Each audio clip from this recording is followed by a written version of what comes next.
My name is Özlem Okuyucu from London School of Economics. First of all, I would like to thank you for your speech. I'd like to ask a question about the crisis in Syria. I'm from Turkey, and as everybody knows, Turkey is hosting nearly 2,500,000 Syrian refugees.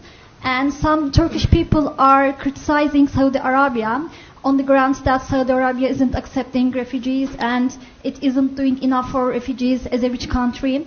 And as you said, there is a responsibility. You said that Saudi Arabia has a responsibility in terms of it's a center for Islam. So some Turkish people are also saying this. It's an Islamic country, so why isn't it doing enough for Syrian refugees? So I'd like to ask about this issue. I'd like you to elaborate on Saudi Arabia's refugee policy. Okay. Thanks. Thank you. I'll ask you to take that directly. Yes, thank you. I think we could have done a better job explaining what we've done with Syrian refugees. Saudi Arabia has issued more than 2.5 million visas to Syrian refugees since the crisis began. We put out a statement. Nobody noticed it. 2.5 million came to Saudi Arabia. I think 600,000 or 700,000 still remain in Saudi Arabia.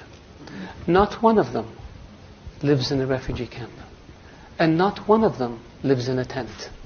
Because the custodian of the two holy mosques ordered that all Syrians who come to Saudi Arabia be provided residency permits so they can send their kids to school, so they can have access to medical care, and they can have access to social security, and they can get a job.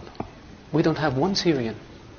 Of all the Syrians who came to Saudi Arabia, 2.4 million, not one of them lives in a tent.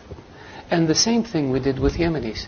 Since the war in Yemen began, almost 1 million Yemenis came to Saudi Arabia as refugees. And the same policy was applied to Yemenis.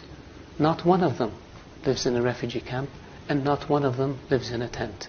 And we don't brag about it, and we don't put TV cameras in front of them, because that, to us, is what our culture is all about. These people came because their homes were devastated.